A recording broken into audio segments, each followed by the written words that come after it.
Hello students, welcome back to online classes. And हम discuss कर रहे थे मोल कॉन्सेप्ट के बारे में। मोल कॉन्सेप्ट से रिलेटेड कुछ हम न्यूमेरिकल्स यहाँ पे कर रहे थे। कल मैंने आपको 3 न्यूमेरिकल्स करे थे।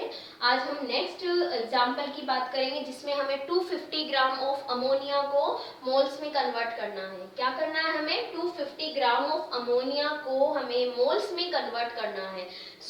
कैसे करेंगे हम? मैंने आपको फॉर्मूला बताया था, mole equal to mass upon molar mass. ये हमें फॉर्मूला याद रखना है और इसी फॉर्मूला से हमें कैलकुलेशंस करनी है। तो अभी हमें मास गिवन है। क्या गिवन है हमें?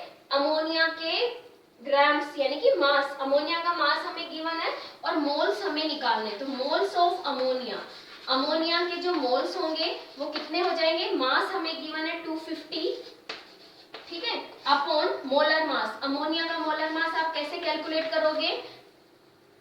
नाइट्रोजन 14 होता है, नाइट्रोजन का 14 प्लस 3 इंटू 1, हाइड्रोजन का 1 होता है, सो 3 इंटू 1, क्योंकि 3 हाइड्रोजन है तो कितने आ गए हमारे पास में? 17 ग्राम।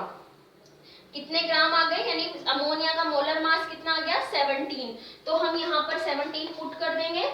अब मोल्स में कन्वर्ट करना है तो 250 को से 17 से डिवाइड करा है तो इसको आप डिवाइड कर दोगे 250 को 17 से, तो यहाँ पर जो आंसर आएगा वो आ जाएगा अमोनिया के टोटल मोल्स।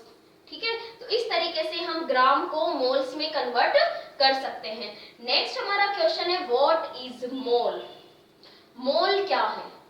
आपको मैंने मोल कॉन्सेप्ट के फर्स्ट वीडियो में ही आपको बताया था कि moles of 1 mole of any substance, 1 mole of any substance contain 6.023 into 10 to the power 23 particles. क्या होता है 1 मोल? किसी भी सब्सटेंस का 1 मोल जो होता है, चाहे वो सब्सटेंस एटॉमिक फॉर्म में हो, चाहे आयनिक फॉर्म में हो, चाहे मॉलिक्यूलर फॉर्म में हो, उसका 1 मोल जो होता है उसमें total number of particles Avogadro number के इक्वल होता है। कितना होता है? आवोगाद्रोस नंबर के इक्वल पार्टिकल्स होते हैं। Then we can say 1 mole of any substance is the mass of 6.023 into 10 to the power 23 particles। किसी भी सब्सटेंस का 1 मोल का मतलब होता है इतने पार्टिकल्स का मास। मास ऑफ 6 आवोगाद्रोस नंबर्स के इक्वल जो पार्टिकल्स होते हैं उन पार्टिकल्स का टोटल मास जो होता है वो 1 मोल के इक्वल होता है। जैसे अभी हमने अमोनिया के लिए हमने मोलर मास कैलकुलेट किया है 17 ग्राम। तो अमोनिया के 17 ग्राम में अमोनिया के इतने मॉलिक्यूल्स होंगे। 17 gram of ammonia contains 6.023 into 10 to the power 23 molecules of NH3। Okay, तो NH3 के 17 ग्राम में इतने मॉलिक्यूल्स होंगे अमोनिया के।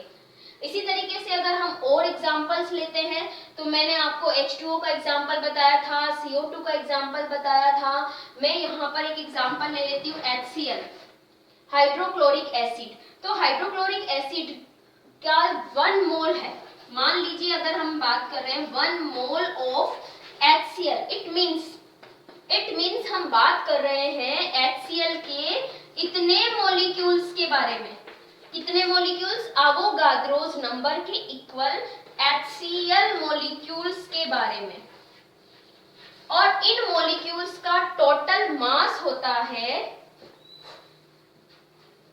H1 प्लस Cl का मैंने आपको बताया था 35.5 इक्वल टू 36.5 ग्राम। ठीक है, तो HCl का हम मोलिकुलर मास निकालते हैं वैसे ही हमें कैलकुलेट करना है, बट हमें यूनिट ग्राम लगानी है।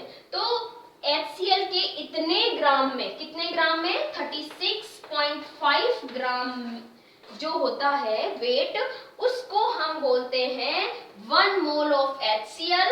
और ये इतना जो मास होता है वो HCl के इतने मॉलिक्यूल्स का मास होता है, ना कि 1 मॉलिक्यूल का।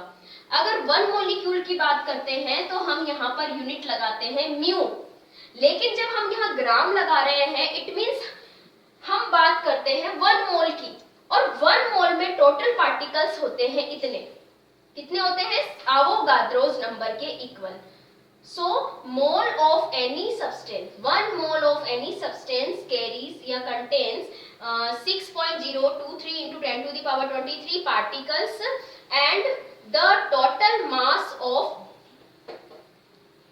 6.023 into 10 to the power 23 particles, इतने particles के mass को ही हम उसका 1 mole बोलते हैं। ठीक है, तो ये हो गया हमारा जो मैंने वर्कशीट दी थी उसका सॉल्यूशन। इस तरीके की न्यूमेरिकल्स आपकी बुक में दिए हुए हैं, उनको आपको सोल्व करना है, और कोई क्वेरी है तो पूछनी है। ठीक है, थैंक यू।